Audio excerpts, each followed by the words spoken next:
Oh, wow. Okay, Hello, ready. everybody. This is us in the car.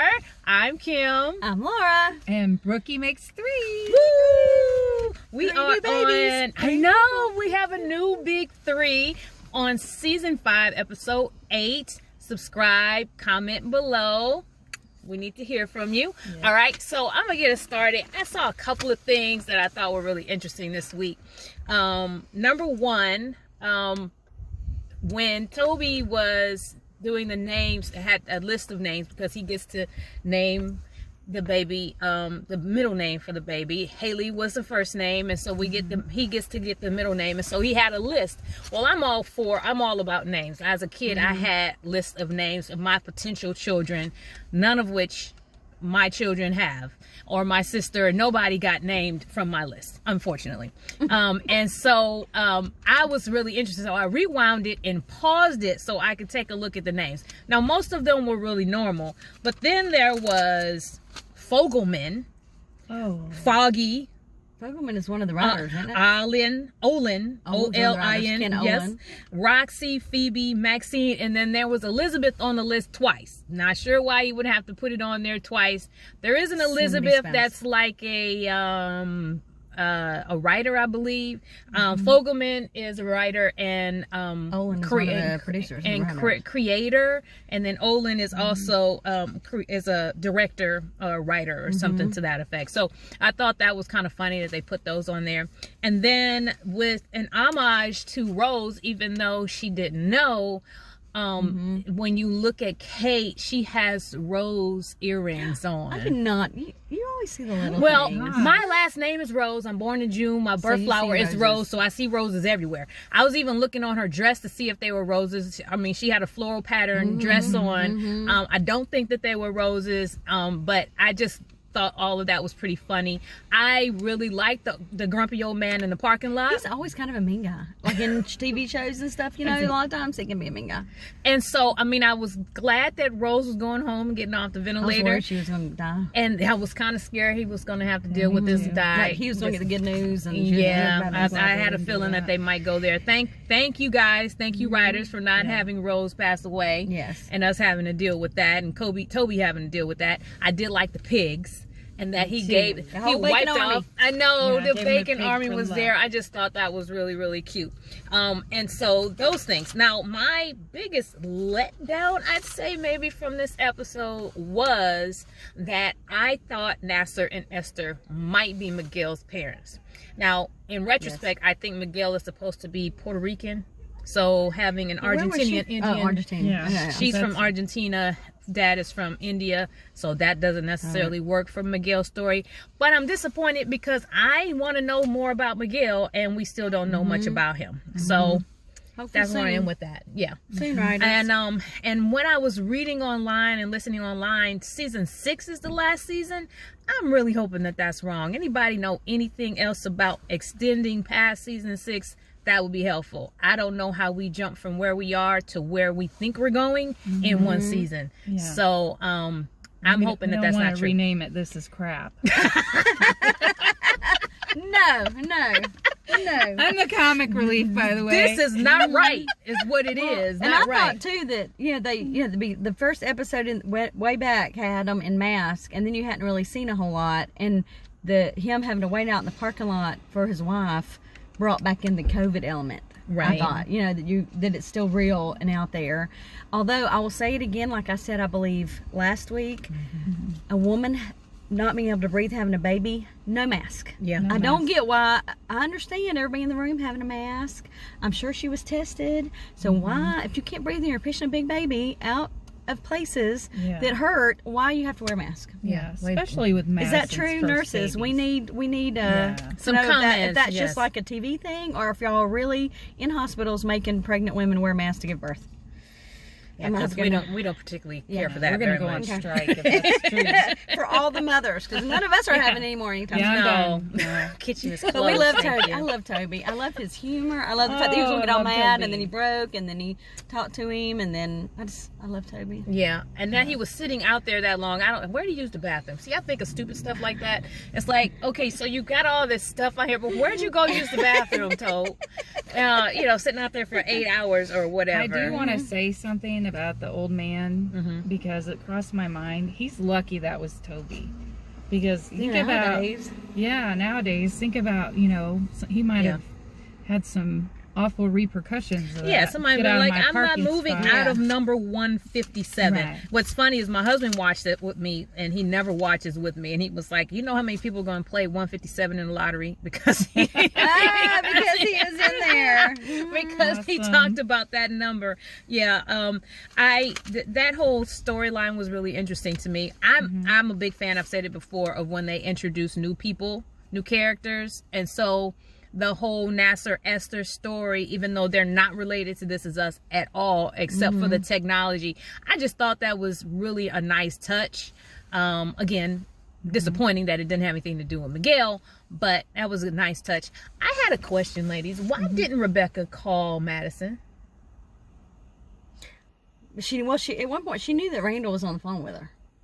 So, but why Randall? Why didn't she call her and stay on the phone with her? Well, doesn't Maybe she have she's her memory? kids? Maybe Well, because she's just thinking of her kids. if she has the dementia problem. Who cares? She They just, probably- that's not the I know, issue. but they wouldn't really assign. I mean, look at how Randall is. He's like the take charge kind of guy. Yeah, but I You're guess not gonna have the mother who That's can't true. if she's He has having the dementia. whole conversation keep about her busy. Mom, tell stories about Well, us. they weren't calling. Remember, they weren't calling. She was waiting for them to send her the info. So maybe that's why. Well, she I didn't guess that's feel- when I understand why she was waiting for them. If she knows that Kevin can't get to Madison, and they don't know at that point that Randall's talking to Madison I because thought Kevin she said didn't something know. about they were on the phone. Like, I don't know. They knew that they at that point. But she's saying always be close, never miss a thing. I think one of the things that bothers me about everybody in this is that they have this fatalistic view of something. Like, I have to do this one thing or it's the end of the world. Yeah.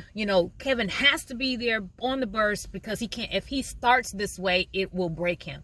When I'm letting down Jack, if I'm not, because I'm not there, there's this line that's just like this fatal line in their lives. Like, I either have to be so fully committed or I'm somehow, breaking the rules. Because again, I would have been like, dude, do the scene with Robert De Niro, then come see me. I'm sorry. Absolutely. Get that De Niro money. Okay, I want to say something about the in the room and the story about Esther and Nasser. I think they were trying to point out that even though they weren't together, physically together, what Nasser brought to our world was this That we could be amazing together. technology Right. that kept everybody connected and kind of in the room. They were still all a part Very of good. Yeah. the birth of, or aware of the birth. And I also, the fixation that Rebecca had on the print with the handprints Which I loved that that got analogy, rained by the way. on. Mm-hmm. And I like the focus, I think she called, we're all soaked. That was the term. And so, the picture got soaked with water, but they're still connected. And so I kind of felt like there was symbolism with how, Randall and Kevin have been soaked with issues, and they're still, that's another, we'll talk about that in a minute, but, and like the virus, I mean, like we're soaked in it. yeah, we're soaked in this water with this mess, and how we're still able to maintain some connection through what Our NASA technology. Yeah. and so And specifically, like you said, what Nasser Yeah. was able to create. and I thought, and he sacrificed time with his family. That kind of When you came saw up. at the end, they had the picture of the real live Yeah. people. So I really liked how the writers did that. Integrated that and showed how a lot of us have been coping with this pandemic and trying to maintain Yeah. connection with our friends and family. Well, and I just like the analogy. I like analogies. And so the whole thing about that was each of their individual things, and then it soaked and it ran through. So you're still individuals, but yet we're still connected. With family, with, I mean, you could put that into a whole bunch of different situations, but the fact that it still affects you now, you're still a part of one another, even if you're not, you know, there every day and every minute and all that kind of stuff. So, and you know what, the other thing about that, this is maybe a subtle point, you know how Kevin at the end tells Madison, you know, because she gave him the ultimatum, where are we going to be in your life? And he said, I'm going to pick my family. But I think what we do in life, like with Nasser, that came out, you know, where he said, you know, she wanted to know what's so important, right? That you're not with us, with your family. And he was like, I'm on the brink of something really important. And which will connect you with your family, will potentially connect us with our family. Yes, good point.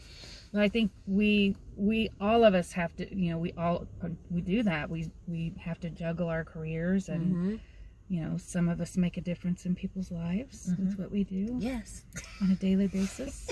And then some people make really big contributions. Bravo to the workers, the frontline workers and heroes.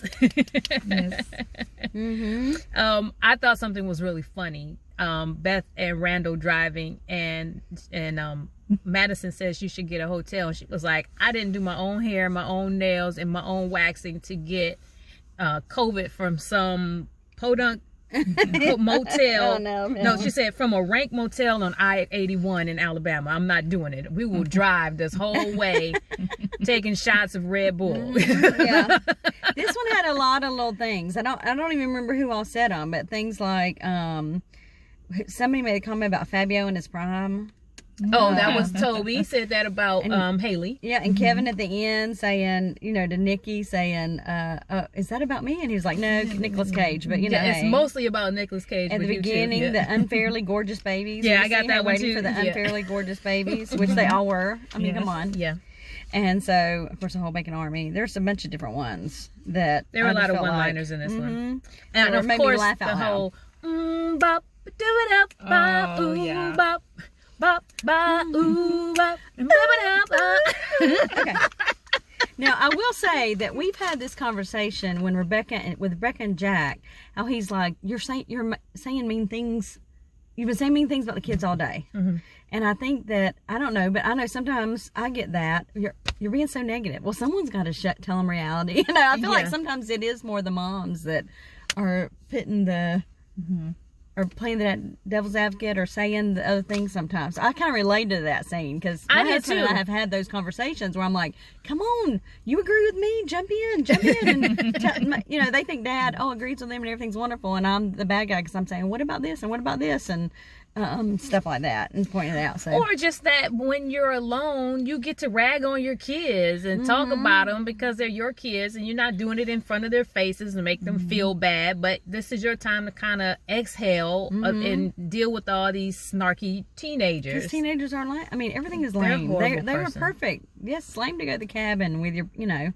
I remember that. I remember going to our, you know, up to the mountains and being like, I just want to be on the phone with my boyfriend the whole time.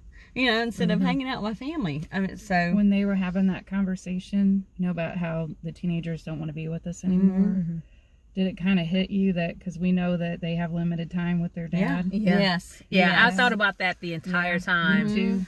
And she said, Rebecca said something that was far-reaching, and I was like, it doesn't go quite that far. He doesn't really get there. Yeah, that was really kind of sad. Also, I was kind of surprised they didn't mention anything about their dad when they had the new big three. Yeah. I don't know, maybe that was a oversight. I don't know. Kevin mentioned about stopping, and I don't know, somebody did. I can't remember now. Maybe because Rebecca was playing that end of the story. Yeah, and I guess Rebecca was playing the whole remembering memory lane type of area. How many of you, or which of you, kind of held your breath when Ellie said, I want to hold her?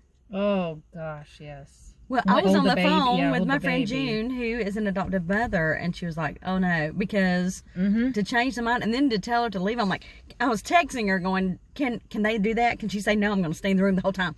I mean, like. But then I love that the way they did that is that then Kate got her for the first time by herself. Right, she did. So they you each got had a both of moment. them. 'Cause there's a birth moment. But I and a- promise, I was holding my breath until Me too. she gave that baby up. I was like, Well- oh, this would be bad for Kate. And I did read one comment by one of the writers that said they thought about going that way, but the majority of adoptions end up good. The majority don't pull back. But the thing is you've got all these people watching the show, and they said we wanted it to be good so people wouldn't be, who were adopting and watching the show, got a good experience, because we see enough of the bad stuff on TV. Right. So this way, anybody who's out there, they're not watching and going, oh no, that could happen to me. And Yeah, maybe I won't adopt. so you got that feeling of, Yeah. oh my goodness, she's going to pull back and this is going to be so sad and what's going to happen. But which that's a- all of them experience. that's a real Yes. feeling the birth Yes. or the adoptive Wow. parents have. You know that. And honestly, Uh-huh. as a, I mean, I wouldn't know. I've not been there, but I could imagine that as a woman who's about to give up your child, you've had this human growing in you. You felt them. You've maybe talked to them. You've connected on a very deep spiritual and physical plane, and then for someone to and you can't even look at them. I don't know if I could. I don't know. I probably would be one of those that would be like, it's fine. Like, I don't know if I could, if I held it. Yeah. And so, I mean, I understand why people don't, because they don't want that No. connection. They just want to go ahead and be done. But I appreciated the way that they did that, Yeah. so that she could do it intentionally. So it didn't feel like later on she could feel like the baby was ripped from her. Yeah. Mm-hmm. But that she gave her. Right. She truly did give her to Kate and Toby. Right. I felt like they showed us a very humane and caring, like that she gave this baby a better life. Yes. And it was a gift. And she said, the best thing, I yeah. think this will be the best thing I've ever done. Yeah. And, She said it was and the then hardest she said thing. something about getting really good parents. Yes. Mm-hmm. Yeah, Yeah. that this was the hardest thing she ever done, but she thinks it would be the best thing that she's ever done, as giving Haley to Toby and Kate. But let's talk about these other names. Nicholas, okay. Francis, That's my mother-in-law. even Franny. was- That's a different generation. I was like, oh my gosh, welcome to the world, Haley Rose and Nick and Fran. Sounds like a Netflix show. Nick Or a and restaurant. Fran. We have Nick and Franny. So Yeah, I'm not feeling Franny. I'm wondering if Francis was maybe like that you saw the names on his list of the writers. There and was stuff. no Maybe other it was, Francis on but there. maybe it was somebody's. Although if they did that, I would think they put like a memoriam thing. But maybe they did that because somebody had somebody pass away. You know, Yeah, somebody maybe there's in some the- meaning I'm that's sorry if some that meaning happened. I don't there mean to that be we don't know. insensitive. And I'm sorry if No. anybody's watches named Francis. Yeah, that was my Girl My Scout mother-in-law's leader Francis. Sorry, sorry, in the Nana. 70s. She was old then. Francis. So yes, but can I just say, when Kevin opened the door, I was like, I was so happy that he too. made it. What was And I want to interesting- know why. I How? do too. How? I was the whole time. I'm like, oh, so you're not gonna tell us how? He's just gonna show up in the door? Yeah. They're gonna just skip the whole thing. That's just not. This is us. They don't just skip big, huge maybe it'll be things like next that. You know, it's some kind of recantation of how he got there. Other than the TSA is gonna get a Christmas card. Yeah, there's got to be something. Yeah. Something else. I was going to ask you guys, which did you like better or maybe have more of an emotional response to? When Kevin surprised us in the hospital or when Kevin and Randall? Oh, I Kevin was- and Randall. I was like volunteers. Me too, I was yeah. just like Me too. crying. I mean, I was excited when yes, Kevin. yes, but- it was kind of like a happy tears. And then when, especially when he said, "When I walked through the door and I heard your voice." Yeah. Yeah. Like, to know, I mean, thinking about how frantic he was and that he came in, because you remember last week I said, I hope he doesn't turn this against him because he was Right. part of it and he wasn't there. Yes. So the fact that he said, you know, it was you, and I was so glad to hear your voice, and there's nobody. I mean, I thought finally they're getting to this part, you know. But Randall did say, you know, when you're ready to have that conversation. Yeah, I'm ready to. I'm here with you. Right. But just this think, is not the time. They've been having beef for 8 episodes. The end of last season was the big blow up. And for 8 episodes, we haven't seen them really connect. Right. I mean, last week a little bit, Randall was trying to connect and they didn't. And so this Kevin tried to connect. Yeah, but they didn't. yeah. And so this 8 episodes of Kevin and Randall on the outs with each other. But I loved it. I loved seeing them have that conversation and Randall be presently happy for him. He's like, you know, you got these babies, you didn't had your cars, trains, and airplanes, you know, adventure. We'll talk later, but it's time to celebrate. Yeah. And in fact, because if you noticed, you know, Kevin said, "I'm so sorry about what I said." And I was Randall didn't apologize back. He just said, "When you're ready to have that conversation." No, he we'll said talk." We both said things bad. We both said things bad. We'll have that conversation. Here's what I'm thinking. I'm going to challenge the writers to maybe have Challenge. Yes, or I'm We going to should have submit. like I'm going to submit my script. What do you think of that? Okay, you go. Yes. But maybe have an episode where it's about their relationship because they had issues as children. Remember, they're always bickering and competing and cutting each other down in some way. Or, you know, they've shown us different times where each of them have had a big occasion and the other one kind of tries to mess it up. So maybe that'll be Well, hopefully part of they're the going to healing. have that conversation. Yeah. All that stuff has to come out. If you're having a true conversation about how Randall felt growing up and everything that's happened between them, all that has to come in. I agree. Ladies, I do want to say something because I got some feedback from one of our fans about a certain vocabulary word that I used last week for Klimt. And so I wanted to address, Yes. this episode really made me feel for Klimt.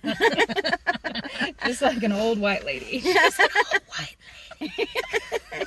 So it is a real word. It is. Yeah. Talk amongst yourselves. It's Yiddish. Yes. Yes, and it means tear up or upset. Yeah. Yes. Emotionally. Yes. This one wasn't a big deep huge episode like they have been, but it was gratifying at the end because of all these little things, and it was a happy gratifying even though you're teared up some. So This is obviously not the same This Is Us as last season. It's COVID has really changed the dynamics, I think, of how they're able to film, and therefore the writing has changed because of it. And so I've loved the show. It's still my favorite show ever. But I can tell the difference between this season and previous seasons. And this, last episode I was like, I'm not really feeling it. I was feeling this. So especially the Kevin Randall stuff. So I'm on board again. and now we get to see what happens with all these babies. I know. Just wanna kiss their The new big 3. Haley especially is just like a chunk. She just I like love chunky babies. Precious. you just want to squeeze them cheeks. But that's it. Next week, unfortunately, we see Jack falling off the wagon. I know. Which I can understand with 3 screaming babies in the back. 3 screaming babies in the back. So is this a preview for they did a Kevin? preview. I mean, so we gotta hope Kevin's not gonna. I mean, he just lost what he's gonna do, and now he's got these babies, and yeah, I didn't even think Stay about strong, that. Kevin, stay Everybody stay on the wagon. Yeah, screaming babies Seriously. can stress you out. They can seriously drive you to Drink. drink. But we don't have to worry Or about eat. that. Some of us eat. eat. Yes.